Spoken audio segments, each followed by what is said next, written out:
This is probably an amazing money maker, something that couldn't even be imagined for a TV. It has a solar panel on its back. That explains everything. TVs are an eyesore.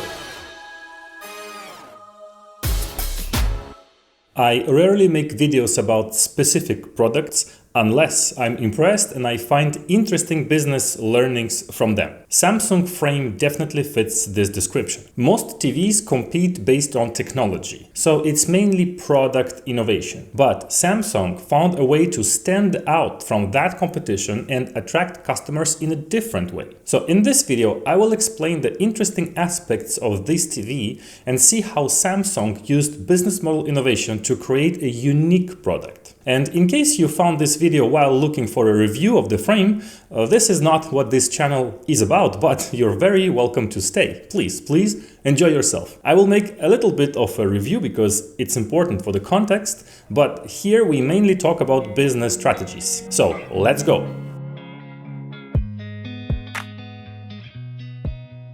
Most people in the world choose a TV based on technology and size. They want the best picture quality, smart features, and often the biggest possible screen size that fits their home and budget. And so naturally, TV manufacturers compete on these criteria: technological advances, LCD, QLED, OLED, functionalities, and price. But then there are people who pay particular attention to their interior decor. These are professional interior decorators and people who are passionate about making their homes beautiful and stylish. And these people agree on one thing, is that TVs are an eyesore. How to hide a TV. How to make it look a little less obnoxious. Yes, this is a common eyesore. Big black rectangular box. The thing about televisions, they are not pretty. When you look at it as a necessary household appliance, decorators look at it as a massive black rectangle.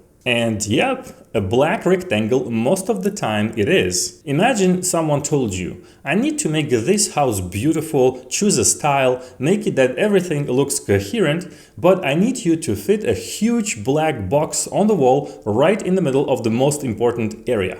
How would you solve that? This is a niche challenge, and most of the time there weren't really good solutions to this problem. That's why the most stylish homes try their best to hide the TV or even get rid of it, put it somewhere else, or at least make it that it's not the first thing you see when you enter. Here's my living room, and as you can see, when you enter here, you don't see the TV.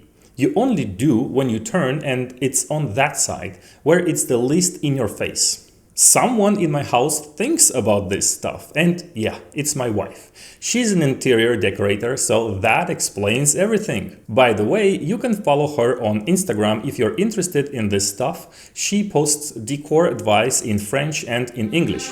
Bonjour! She told me we have to buy the frame. And indeed, it's becoming the TV of choice for interior decorators. Why? Because it looks like an art frame, and you can display actual art on it. If you don't pay attention, you might really think that this is a real painting. The only thing you see which gives it up is this cable here, but it's something that can be buried inside the wall as well for the best effect.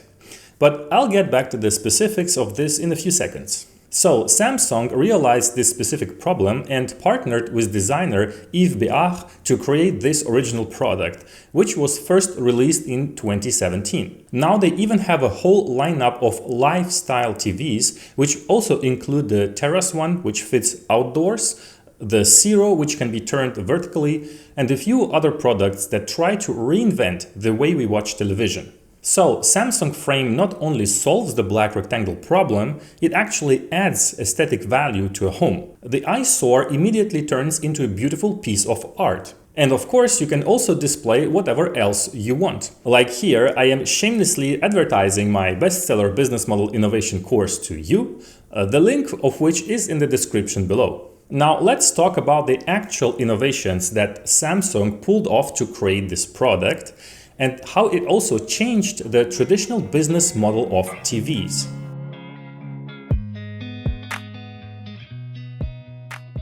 So, first, Samsung identified specific groups of customers who want to have a TV that better blends into a space. These are professional interior decorators, but also amateurs. So they thought, we'll make something that looks like a frame. For this, they needed a TV that is rather thin and which doesn't have any gap when it's hanging on a wall. To make it thin, the innovation is that the actual processing power of the TV and all the cable connections are located in a separate box called One Connect. So you can put it anywhere where it belongs, and then the only cable that you'll need is this one, which is very thin and transparent. So basically the power and data goes through this cable and nothing else ever hangs from the TV itself.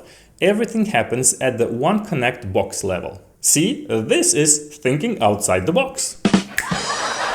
So the TV is very thin, but not the thinnest that exists. And it's not necessary in this scenario because, again, any real painting frame has a certain thickness, so it has to be just about the same. Then the TV is sold with its custom wall mount, which is specifically designed to have no gap.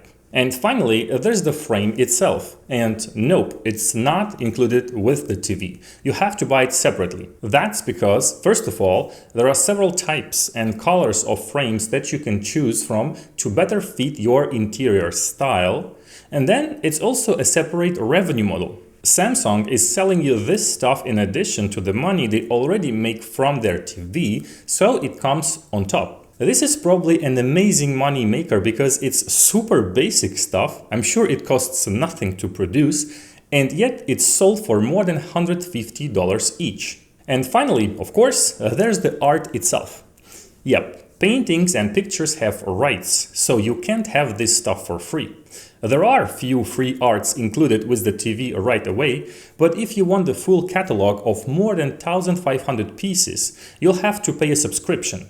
Either $4.99 per month or $49.99 per year. Samsung has partnered with many galleries to be able to offer these collections. And this is once again an additional revenue stream for a TV, which is definitely innovative. Something that used to be a one-time purchase product now adds a subscription revenue stream. Of course, there are additional features that improve the whole experience, like for example a sensor that only turns on the art display when humans are around, and another sensor that sets the best brightness level according to the light conditions in your room. This optimizes energy usage. Speaking of which, there's another interesting small innovation at the remote level. Basically, you never need to change the batteries because it can charge with ambient light. It has a solar panel on its back. I mean, it's a very little thing, but very cool nonetheless. The problem is not changing dead batteries on a traditional remote. The problem is that you never have them in your home at the exact moment when your remote dies. So Samsung Frame doesn't have this problem thanks to the first ever self-charging remote. And obviously everything else from the technical point of view is great. It's a 4K TV with great image quality, it's a smart TV, so you have all the options you need. You can control it from your phone, you can use voice recognition and whatnot. But again, if you came here for a technical review, this is not the right channel for that. Here we talk about business strategies. But I guess if you stayed up until this point, it means that you're liking the video. And if you could hit the like button, it would be great. Now let's recap what Samsung did and what businesses can learn from it. Samsung targeted a niche group of customers to solve their specific problem. And in order to do that, they partnered with a design firm. Just like when Apple introduced the Apple Watch, they didn't create this watch as a tech gadget only. No, they collaborated with fashion brands because a watch is, first of all, a fashion product. So Apple knew that they didn't have all the capabilities in-house to deliver this idea in the best way. Same for Samsung with the frame. And so they designed the product that fits exactly the needs of these target groups. However, this also required technical innovations that they could deliver by literally thinking outside the box. And as an added bonus, they created two new revenue streams. One being a subscription, which is something that couldn't even be imagined for a TV. For their marketing, they knew exactly where to go. First of all, they sent such TVs for free to home decor and design influencers who absolutely loved the product and started to promote it. And they also partnered with galleries to hang the TV in between real art frames and then revealed to visitors that it wasn't an actual painting. And now they have sold millions of frames, with more than 1 million sold in 2021 alone. It created a unique kind of TV that doesn't have an equivalent yet. Most people who really pay close attention to their interior decor choose to buy Samsung frames as a TV, which is definitely a great innovation success. Let me know your thoughts about it in the comments, and of course hit the like button and subscribe to my channel if you're not subscribed yet. See you soon!